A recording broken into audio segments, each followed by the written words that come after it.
কুয়াকাটায় আমরা প্রথম দিন গিয়েছিলাম মাছ বাজারে। কোরাল ফিশ, কাঁকড়া এবং স্কুইড খাবো।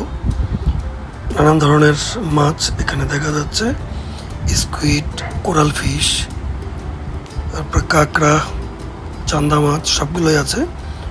আমরা 800 টাকা করে কেজি দুইটা কোরাল মাছ নিই এবং 200 টাকা করে কাঁকড়া নেই এবং কিছু স্কুইড নেই 400 টাকা কেজি দরে। সেগুলোকে সুন্দর করে ফ্রাই এবং ভাজা করে আমাদেরকে পরিবেশন করবে। দেখতে পাচ্ছেন তারা কোরাল মাছটা অনেক সুন্দর করে পরিষ্কার করছে।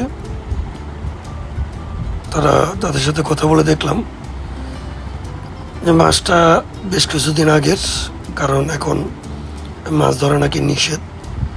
এজন্য যাই হোক, যেটা আমাদেরকে দিছে সেটা আমাদের কাছে একটু ফ্রেশ লাগছে, সেই জন্য আমরা নেই। সুন্দর করে তারা পরিষ্কার করতেছে। কাটাকাটি শেষ, এখন বারবিকিউ করার পালা। আমাদেরকে বলা হয়েছে 2টা কোরাল মাছ তারা বারবিকিউ করে দিবে এবং কাঁকড়াটা ভেজে দিবে। একটা মাছ কাটার পর বারবিকিউতে দিয়ে দেওয়া হলো চুলার উপরে। দেখতেই পাচ্ছেন কয়লার আগুনগুলা একদম চকচকে। যাই হোক, আমার কাছে কোরাল মাছটাই ভালো লাগে বারবিকিউ করে খেতে হলে। সেজন্য 2টা কোরাল মাছ নেই, যেহেতু আমরা ফ্যামিলির প্রায় 7-8 জন। কোরাল মাছ দিয়ে রুটি দিয়ে খাবো।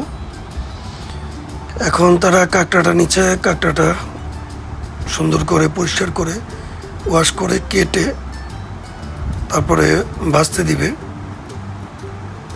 দেখতে পাচ্ছেন সুন্দর করে কেচি দিয়ে তারা কাঁকড়াটাকে যতটুক যা করার দরকার তাই করতেছে।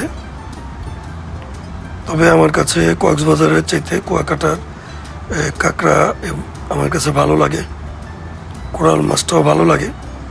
একই সমুদ্র, কিন্তু তারপরও 2 জায়গার স্বাদ 2 রকম, একটু ভিন্ন।